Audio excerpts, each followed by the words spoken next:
Hi, friends. Welcome to the Do Life podcast. I'm your host, Life Coach Layla, and today's episode is really important. We're going to talk about something that affects everyone, whether we realize it or not, mental health. So whether it's something that you've struggled with personally or you've witnessed someone around you struggle with, mental health plays a huge role in our everyday lives. So in this episode, we'll break down the stigma, we'll discuss common mental health challenges, and offer strategies to help maintain a healthy mental well-being. Mental health doesn't need to be something we avoid talking about, and it's time we start opening up. So let's dive in. My name is Layla Evans, and I am a certified life and business coach. I am a facilitator of the 6-phase meditation system, specializing on forgiveness, and I am currently studying NLP, RTT, and hypnotherapies. I have struggled with mental health personally, and every single person in my family, surprise, surprise, has also dealt with it. And I have dealt with it on every level, from just a little anxiety, seasonal depression, to full-blown asylums stays. And not me personally, but family members, friends, children, people around me. So I am not a stranger to mental health, and I would like most people to not be a stranger to mental health. So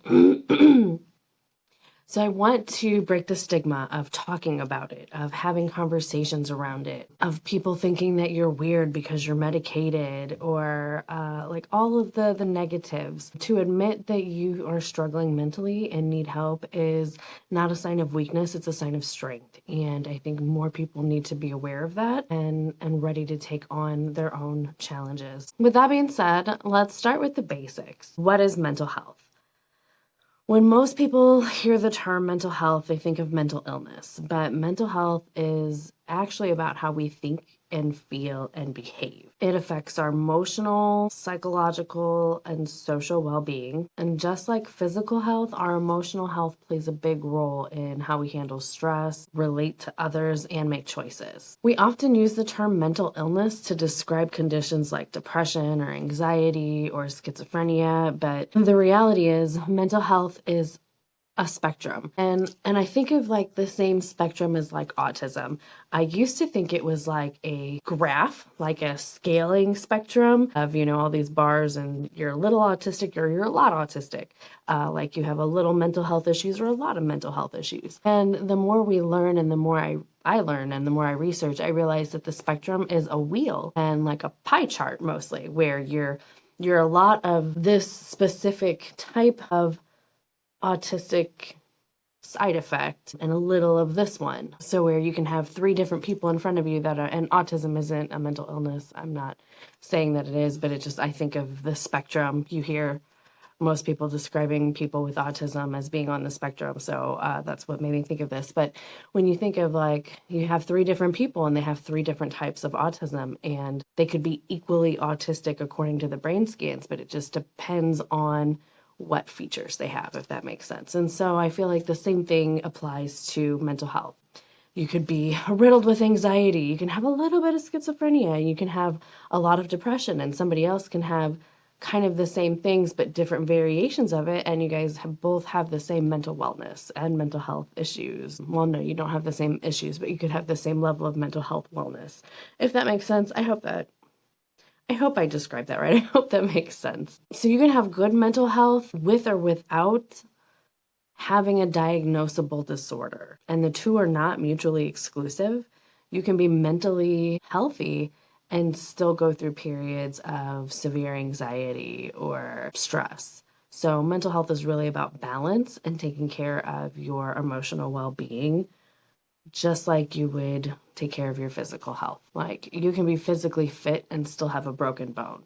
And that's kind of the same thing. Basically, mental health is a broader concept that encompasses overall psychological well-being, while mental illness is a specific medical condition that causes a significant amount of distress and impairment. Hopefully that kind of clarifies things for you a little bit, maybe. Let's talk about some common mental health disorders. We often hear about conditions like depression and anxiety and manic, bipolar disorders, but there are many others that affect people's daily lives. For example, depression is more than just a feeling of sadness. It's not the big sad. I mean, I guess it is if you're younger, but I mean, it's your ability to function. It's from getting out of bed to taking a shower to going to work or doing standard daily activities, cleaning your house. I have a 5-minute rule in my house, and that's that my house should not take more than 5 minutes to tidy up. If someone was to call me and say, hey, I'm on my way, I'll be there. It shouldn't take more than 5 minutes for me to clean my house. And if it does, probably going through a bout of depression. So if you come over and my house is not okay, then you know I'm not okay. It's almost like a direct reflection. And then, of course, because my house isn't okay, that just adds to my not okayness, and it's a whole snowball effect. Anybody who struggles or suffers kind of understands. And then you have anxiety. I don't have anxiety, but my partner and two of our children, maybe 3 of them, have it really bad, where they're just completely overwhelmed by the thoughts of what if. And I'm like, I don't understand. Like, you guys are stressed out and hyperventilating over a hypothetical scenario that you made up in your brain that's not even real. But it's a disorder I don't understand, just like they don't understand why I can't get out of bed to feed myself. There's a lot to digest there. And then you have things like PTSD, post-traumatic stress disorder. It affects those who've gone through something severely traumatic, and it causes nightmares, flashbacks, hypervigilance, all kinds of crazy things. And then bipolar disorder, which is, it involves extreme mood swings from high euphoria to deep depression, and it can be just as challenging to live with.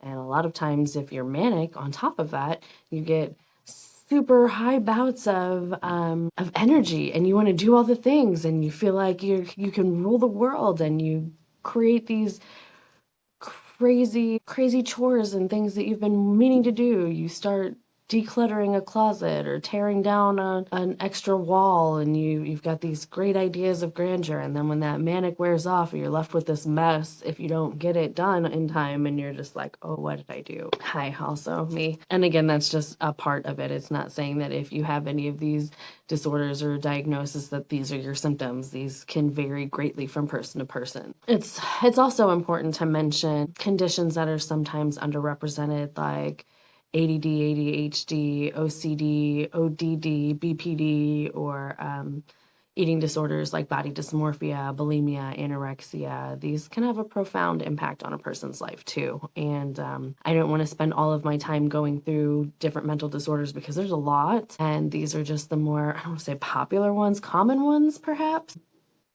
But there's a lot of disorders out there, and it's really hard to diagnose because some of them overlap, some of them share symptoms, and so there's a lot to go into that. So we're not going to have that conversation today, but I just want to bring to light some of the different disorders and their struggles. And really what's crucial to remember is that mental health disorders are medical conditions like any other physical condition. They need proper care and treatment. If you break a bone, you go to a doctor. If you have a mental disorder, you go to a doctor. It should be that common, and unfortunately it's not. And with that being said, full disclaimer, I am not a licensed professional doctor. I am not doing this episode to treat or diagnose anything. Please don't start or stop any training or treatments that you're currently on without speaking to your regular doctor beforehand. This episode is more focused on getting comfortable with having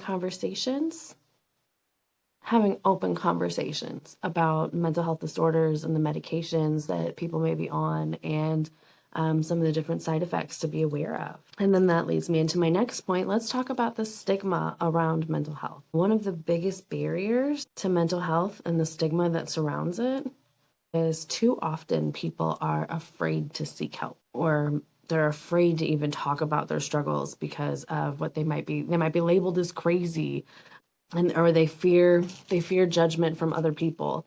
And I really want to eliminate that. That should not be the case.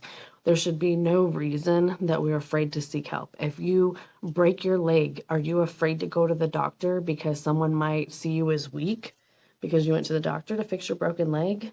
Like, there should not be this stigma around mental health. It's part of your overall well-being, and we're doing what we can, right? And basically, like, I met a friend over the weekend, and we were messaging back and forth, and they sent me a picture of like a pile of books or something, and I couldn't help but notice the stack of medications in the background, and I was like, whoa, are you okay? And they were like, oh yeah, this is for my mental health, for this ailment, this disorder, whatever. And I was like, oh, cool. Like, what are you on? What are they for? If you don't mind me asking, like, no judgment. I'm just curious. And it got me thinking about this episode because, like, I loved how they were just so open, like, oh yeah, this is for my mental health. And I was like, oh, I love that you can just say that. And the fact that they were like, it took a long time to find the right diagnosis and find the right medications to go with it. One of the things that most people don't realize, they think that people that are on medications for their mental health are crazy, is because when you're trying to find the right medications to fix the misalignment in your brain, the medications that you're trial and erroring with are oftentimes gonna make you crazy. They make it worse. Like, I took sleeping pills when I was a child, and they made me psychotic. I've had sleep disorders since I was like 2 months old. It's been fun. Anyway, but a lot of times when you're trying to find the right medications, they can make your symptoms worse. So when someone's like, oh, I'm on this medication, and you hear, oh, this person's on Prozac and they're losing their mind, it's because they're not on the right doses. It's because that's not the right medications for them. And so I can understand where that stigma kind of started, is when we didn't know a lot about the different medications available, the doses to give, or the symptoms we were treating, and we were just kind of prescribing things to people, like, and see what sticks, see what works. Well, this is what most people get. Let's give it to you and see if it works or not. Not knowing that most of these medications, if aren't treating the right thing, they're making the symptoms worse. And so I wanted to bring that to the table to let you know that anybody who's tried to be medicated, it is a process. It's not like the doctor's like, here's this thing that's going to fix your brain and make you all better. That's usually 99% of the time not how it works. It's like, okay, well, you have these symptoms. Let's try this medication at this dose and see how you work.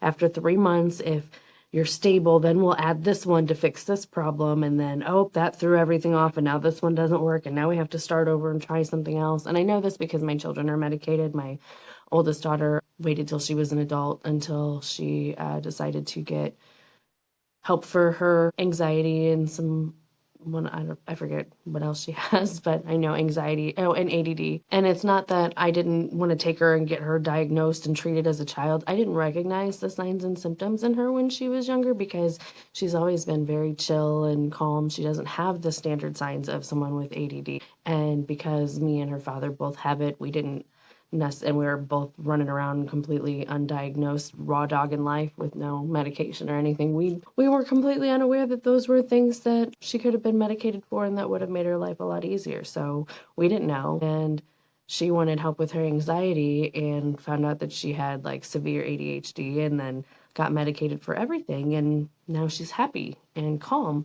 And everything's great as long as there's not like a nationwide shortage on the medication that she needs. My youngest child is still kind of going back and forth with what medications work for them. And we're in the process of finding a new doctor, because they've told their doctor multiple times that this medication doesn't work for them. And then they put them on something else and then put them back on this medication. And it's like, you're not even listening. So now we're finding a new doctor. And I'm saying all this because this isn't uncommon to anybody who's had this struggle. But if you're watching this and you don't understand what it's like to have a mental disorder, or to get treated, or to have a diagnosis or medication, this is just more for your understanding, not to refrustrate everybody who's been through this.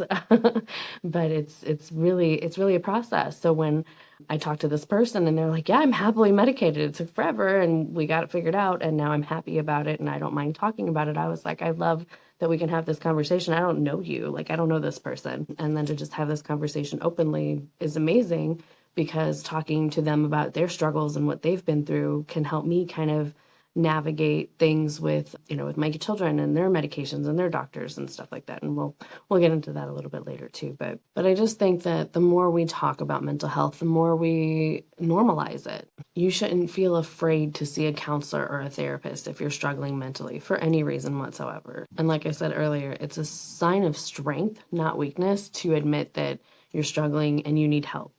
To ask for help is probably one of the hardest things that I have to do as a strong, independent woman. I want to do everything by myself. I don't need anybody. I've never needed anybody.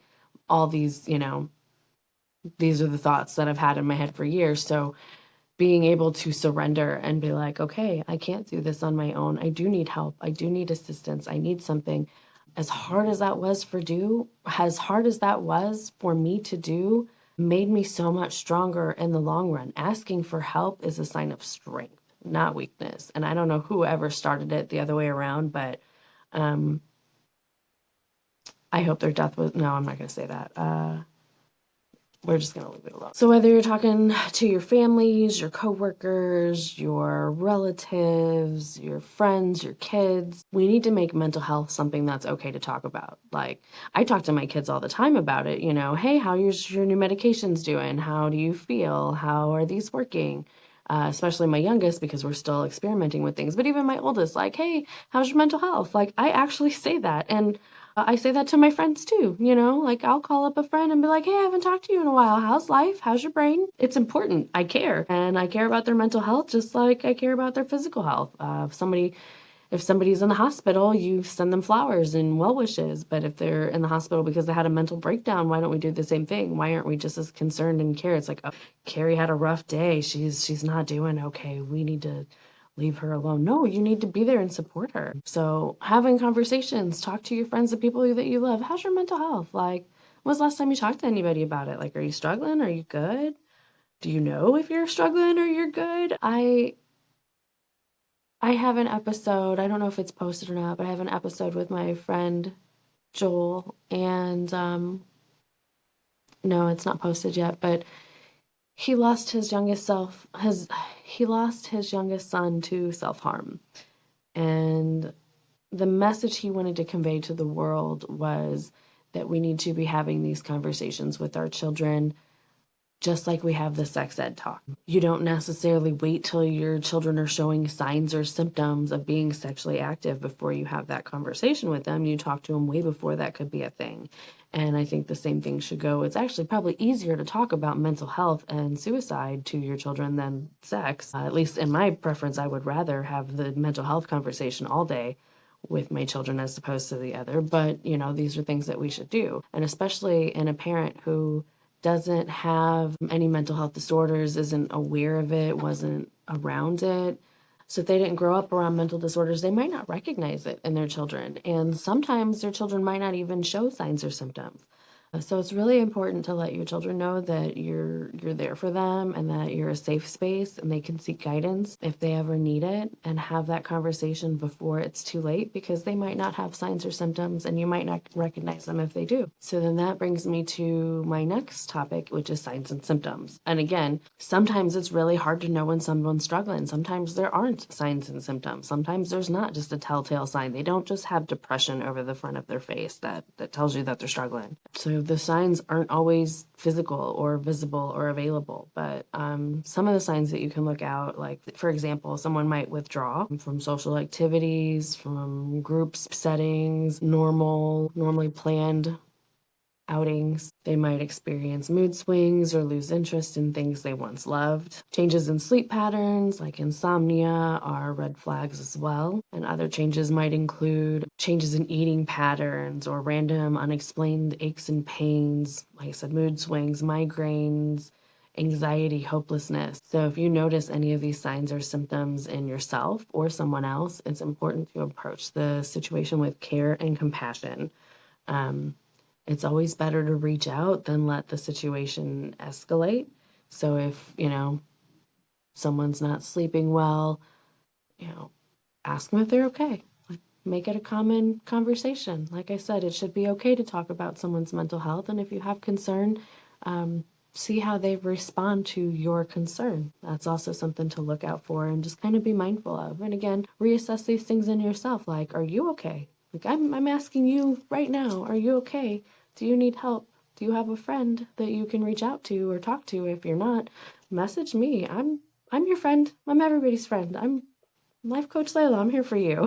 All my friends, all my kids' friends call me Miss Mom. Like, I'm everybody's mom. I'm everybody's friend. I'm here for you guys. The whole reason I'm doing this podcast for free is because like I want to help you guys and help you and take care of you and yeah, and that's why I'm here. And I think this is so important for all of us. So and I did want to reiterate that it's really important to note that not all mental illness comes with signs. My friend who lost his son to suicide, he didn't have any signs or symptoms of depression. He told the girl at school he would see her the next day.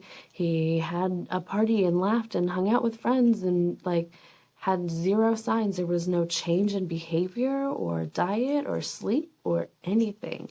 There was no way of knowing. And I think that's why his dad's so adamant on spreading the word that it's just as important to have mental health conversations with your kids. Because if, like I said, if we can just change one person's lives, then we feel like we've made a difference. And so I want to talk about seeking help. It's one of the most important steps that someone can take in improving their mental health. But so many people avoid it because of fear or shame or even lack of resources. I'm not going to act like therapists aren't expensive. But again, just like you go to the emergency room in an emergency situation, you go see a doctor if you need to. You go see a doctor if you need to, and you worry about the expenses afterwards. It'll figure itself out. It always does. And it's more important that you seek help than worry about the bill, because therapy is a safe space where you can talk about anything without fear of judgment. You can talk with an actual professional who can help you understand and manage your mental health. They can send you to someone who can prescribe you medications, or some of them can prescribe medications themselves. They can help you with standard coping mechanisms for everyday things that you don't necessarily even know are a burden to you. There's so many things that happen in your life and your brain that you're not aware of, and then when you start talking to somebody else about it, you're like, oh wow, this is real. Okay, all right. So yeah. And yeah, if they're prescribing you medications, there should be no shame in taking the medications. And like I said earlier, talking to someone about your medications and your struggle and your journey and finding the right diagnosis might save them months, weeks, years, lots of mental brain anguish. You could be helping them with their journey. Like I said, I talked to the random person. We were texting back and forth and asked them about their medications and what their diagnosis was in an attempt to gain information that might help my youngest, who's still struggling to find the right combination. So having open conversations with people can kind of help catapult that in the right direction, if that makes sense. And I get there's a lot of barriers to seeking mental health. You've got your cost, and like I said earlier, if your leg was dangling, you're going to the emergency room, you're not worried about how much money that costs. If you're in dire help mentally and you need help, get help. Don't worry about the cost. Get help.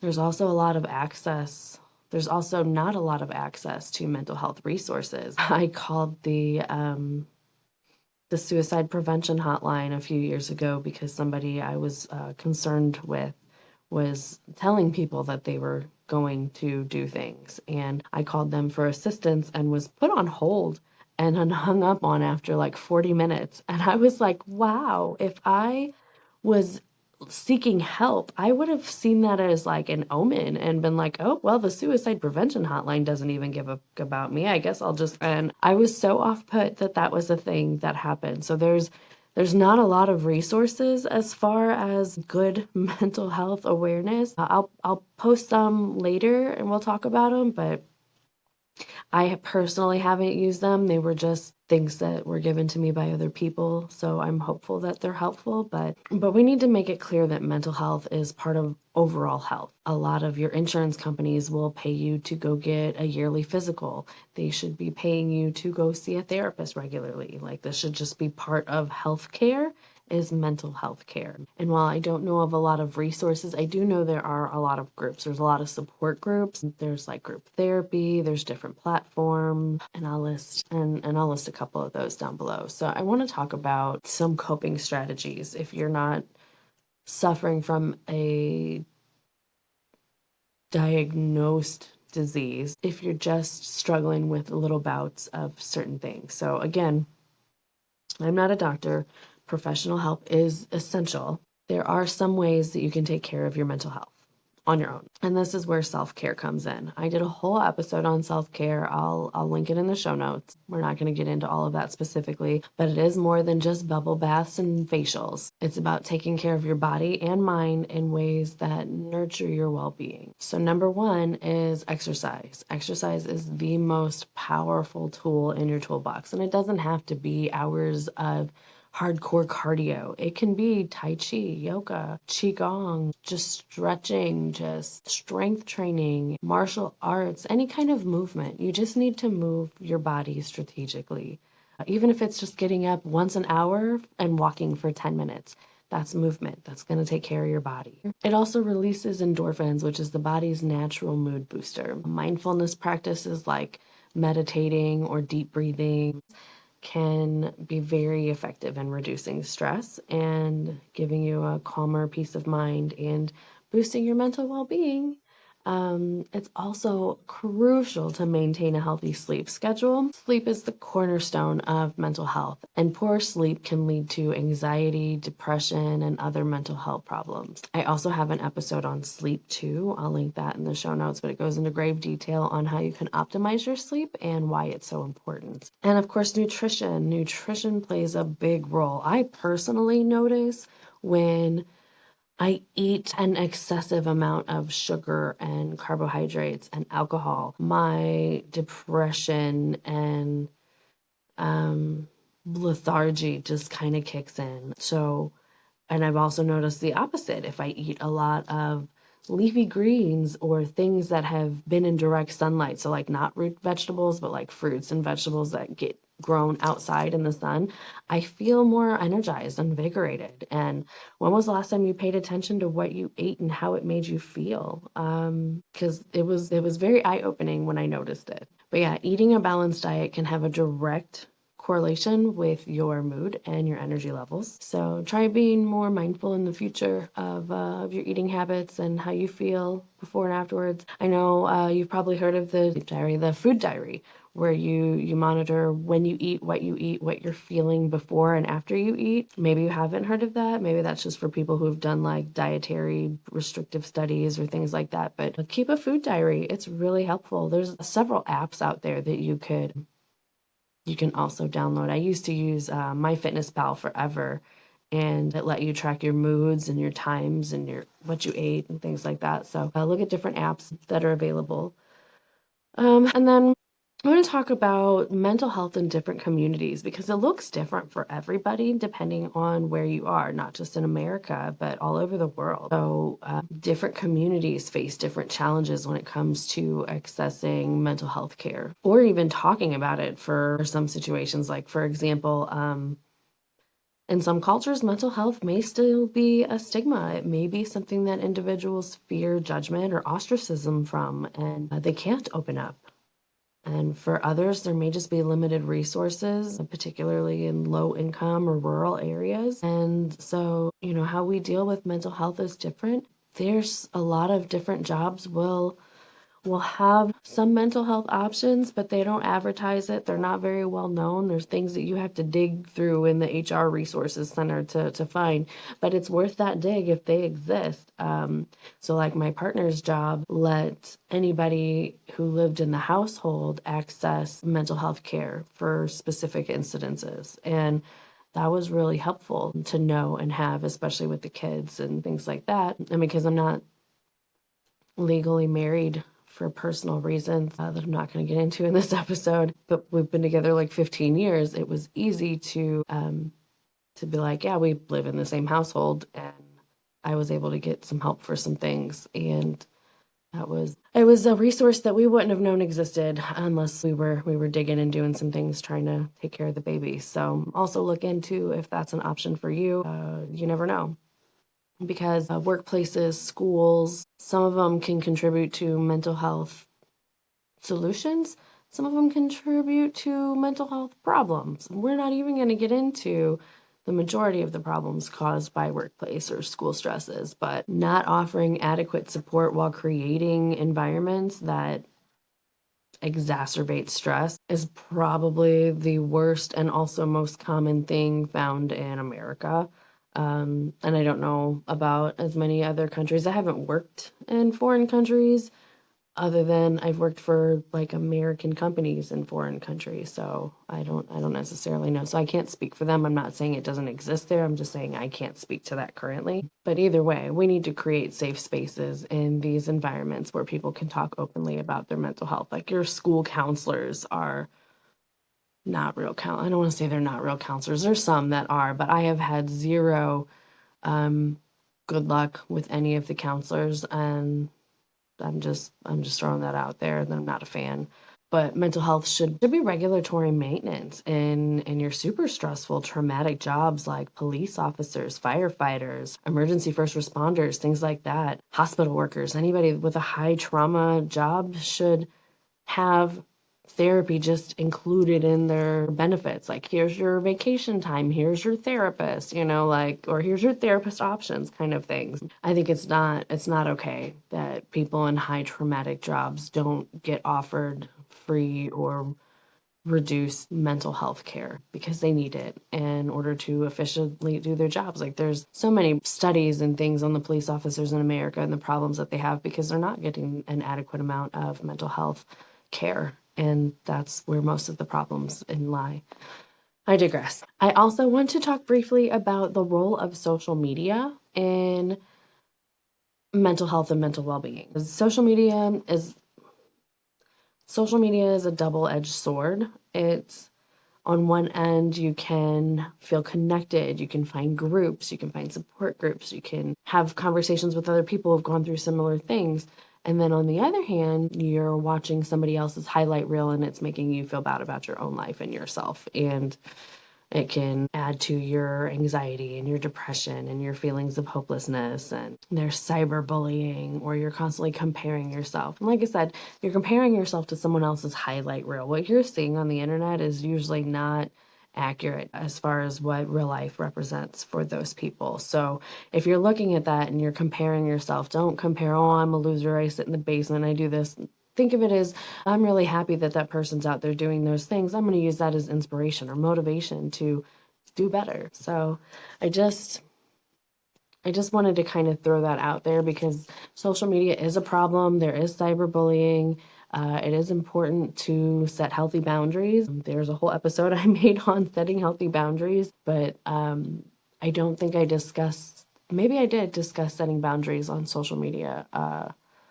I think I did in that episode, but either way, it's just as important because on most platforms, you can curate your feed to show you positive, uplifting things, motivational content. But it's also just as important to unplug and disconnect and take mental health breaks from social media in general. So like I said, try not to use social media as often. Don't look at it as a comparison. Use it for inspiration or mostly for networking. Use it to find like-minded people who are going through the same struggles as you that you can communicate with and uplift and have conversations with and open dialogue, especially about mental health. Which brings me to my next point, which is your support systems and resources. Having community, a supportive community, having people in your corner. If you don't feel supported by your inner circle or your friends and family, if you don't feel connected enough to have a deep conversation with them or to reach out to them, maybe do some networking and find a group of people that maybe understand you a little bit more. But you have to have people in your corner. Humans are social creatures.